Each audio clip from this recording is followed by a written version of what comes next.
Good evening, नमस्कार। मैं विजयलक्ष्मी गुप्ता अपने सभी दर्शकों का स्वागत करती हूँ। उम्मीद करती हूँ सभी स्वस्थ होंगे, मस्त होंगे। बात करेंगे मुख्य सेविका भर्ती में रिजल्ट नहीं आ रहा है और उसमें देरी किन कारणों से हो रही है। ये कारण बार बार अधीनस्थ सेवा चयन आयोग द्वारा बताए जाते रहे हैं, जबकि इन कारणों का कोई औचित्य नहीं है। कुल मिला के अभ्यर्थियों को बरगलाया जाता रहा है। मैं भी एक अभ्यर्थी हूँ, पीड़ित हूँ, परेशान हूँ। आज मैं कोई सूचना नहीं देना चाहती हूँ। सूचना तो मैं कभी भी नहीं देती हूँ, क्योंकि सूचना देने का कार्य मेरा नहीं है, अधीनस्थ सेवा चयन आयोग का कार्य है। भर्ती में देरी क्यों हो रही है, ये सूचना उनको देनी चाहिए। रिजल्ट वो कब निकालेंगे, नोटिस जारी करके उनको बताना चाहिए। कौन आ रहे कौन नहीं आ रहे, इसका भी नोटिस उनको जारी करके बताना चाहिए। हालांकि नोटिफिकेशन उन्होंने जारी कर रखा है और उसमें ये भी लिखा है कि आप स्वयं इन सब मुद्दों को समझें। खैर, मुद्दा ये नहीं है।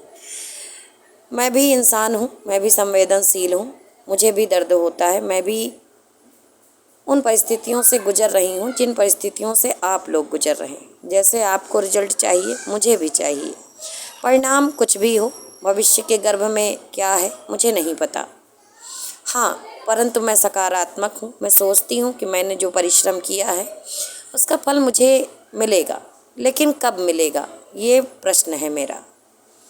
बार बार संघर्षरत अभ्यर्थी आयोग पहुँचते रहे, वहाँ से बताया जाता रहा, हर बार यही बताया जाता रहा कि अगले 20 दिन में हम आपका रिजल्ट जारी करेंगे, अगले 20 दिन में हम आपका रिजल्ट जारी करेंगे। लेकिन वो 20 दिन पूरे नहीं हो रहे हैं। एक बात और जो हास्यास्पद है, मतलब ठीक से चीज़ों को समझा जाए तो हंसने लायक ये बात है। वहाँ से बार बार अधिकारियों द्वारा यही कहा जाता रहा, चाहे भर्ती पे स्टे हो गया हो या अन्य कारणों से भर्ती कोर्ट में चली गई हो या कोई अभ्यर्थी अपनी पीड़ा लेकर पहुंचा हो, बार बार वहाँ से यही बोला गया कि भर्ती इतने दिन से फंसी हुई है। इसका कारण बेरोजगार अभ्यर्थी हैं जिन्होंने परीक्षा दी है, फॉर्म भरा है और डीवी में चयनित हुए हैं। बार बार यही अभ्यर्थियों से बताया जाता है कि रिजल्ट तो हम दे दें, लेकिन आप लोग आपस में समझौता कर लीजिए, आप लोग एक दूसरे के खिलाफ शिकायत मत डालिए, आप लोग बार बार हमसे आहर्ता ना पूछिए। मतलब इस तरह की बातें। जब स्टे लग गया था तब भी जब अभ्यर्थी जाते थे कि सर स्टे लगा हुआ है और हमारा परिणाम आना चाहिए, उत्तर कुंजी आनी चाहिए, हमको रिजल्ट मिलना चाहिए, तब भी वो कहते थे कि आप ही लोग तो भर्ती फंसाई हैं। इसी तरह से अब भी बोला जा रहा है कि भर्ती का रिजल्ट हमारा बना तैयार है, हम दे सकते हैं, लेकिन आप लोग ही फंसाई हैं। और जब ये पूछा जाता है अभ्यर्थियों द्वारा कि हम लोग कैसे फंसाए हैं, तो वो कहते हैं कि आप लोग ही आहर्ता के लिए लड़ रहे हैं। इन बातों को सुन के मुझे हंसी आती है।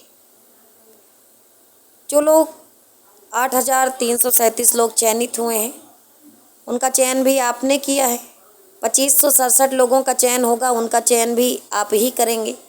जो लोग अचयनित हो गए हैं और उसमें से कुछ लोग अराजक तत्व हैं जिनका नहीं हुआ है किन्हीं कारणों से, तो वो कभी भी नहीं चाहेंगे कि ये भर्ती समय से पूरी हो जाए।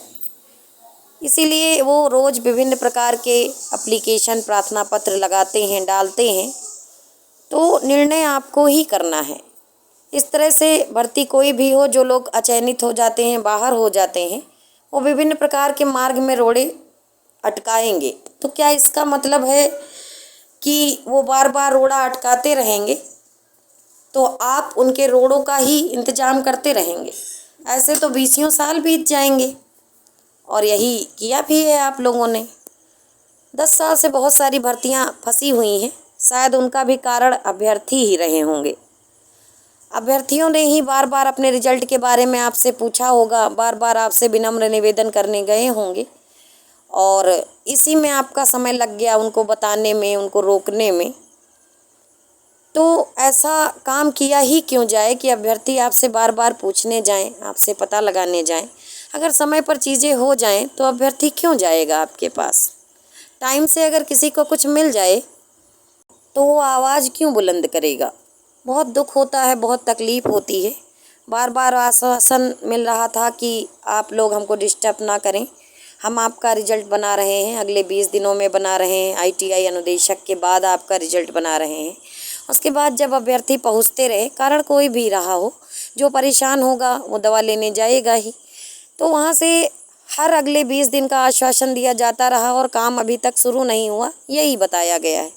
मीटिंग नहीं हो पा रही है, वार्ता नहीं डिसाइड हो पा रही है और अभ्यर्थी प्रार्थना पत्र डाल दे रहे हैं। तो इस तरह से तो विभिन्न प्रकार की भर्तियां, जिसमें नियुक्ति पत्र मिल जाने के बाद भी प्रार्थना पत्र पढ़ते रहते हैं लोग, कोर्ट चले जाते हैं। तो क्या आप यही देखते रहेंगे कि कौन प्रार्थना पत्र डाल रहा है? तो ऐसे में तो भर्ती कभी नहीं हो पाएगी। यह अन्याय है उन अभ्यर्थियों के साथ जिन्होंने परीक्षा पास कर ली, DV में प्रमाण पत्र सत्यापन कराया है और अब रिजल्ट की बाँट जो रहे हैं। 3 गुना से अधिक अभ्यर्थी आपने बुला रखे हैं, होना उसमें से 2567 लोगों का है, साथ में और लोग भी परेशान हैं। समय से चीज़ें हो जाएं तो वो आपको परेशान करने कभी नहीं जाएंगे। एक तो महिला अभ्यर्थी हैं, वो वैसे ही आपके पास नहीं जाएंगे। कोई भी महिला नहीं चाहती है कि वो अनर्गल आयोग के चक्कर लगाए या अनर्गल जा कर के खुद को सबके सामने प्रस्तुत करे, प्रदर्शित करे कि देखो हम इतना परेशान हैं, हम रिजल्ट के लिए आए हैं। हम लोग बहुत मेहनत से यहाँ तक पहुँचे हैं। मैं स्वयं खुद बहुत मेहनत से यहाँ पहुँची हूँ। जब आप लोगों के द्वारा आश्वासन दिया गया तो मैंने सबसे कहा कि नहीं, आयोग हमारी भर्ती में ऐसा नहीं करेगा, इतना समय नहीं लगाएगा, हम लोगों को धरना नहीं करना चाहिए, नहीं तो रिजल्ट देर में आएगा। लेकिन अब मई महीना बीतने वाला है और इसमें भी जब अभ्यर्थी आपके पास गए तो आपने ये बताया कि संभावित है कि हम जून में दे पाएंगे, मतलब संभावना है, अभी भी संभावना ही है आपके पास।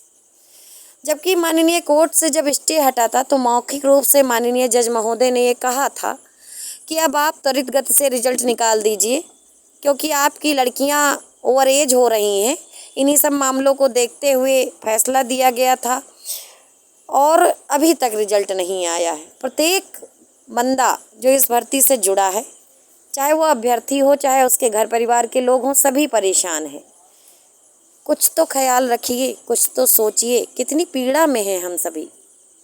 और अभ्यर्थी जो एक दूसरे के ऊपर दोषारोपण करते हैं, उनको भी सोचना चाहिए कि आप अपनी लड़ाई अगर स्वयं नहीं लड़ेंगे तो आपकी लड़ाई कौन लड़ेगा। हम समाज का वो वर्ग हैं जो हर जगह दबाए जाते हैं, हमारी आवाज़ को दबाया जाता है। ऐसे में अगर कोई सामने से आपकी आवाज़ को बुलंद करने आना चाहता है तो आप सभी एकजुट हो जाइए। 26 मई को 9:30 बजे सभी लोग विनम्र निवेदन करने चलेंगे, क्योंकि विनम्र निवेदन ही किया जा सकता है, कोई तांडव या उद्दंडता करने का कोई मतलब नहीं है। और मुझे लगता है कि अधीनस्थ सेवा चयन आयोग के अधिकारी अपनी कार्य प्रणाली में कुछ सुधार लाएंगे, कुछ तो तरस खाएंगे, कुछ तो दया दिखाएंगे।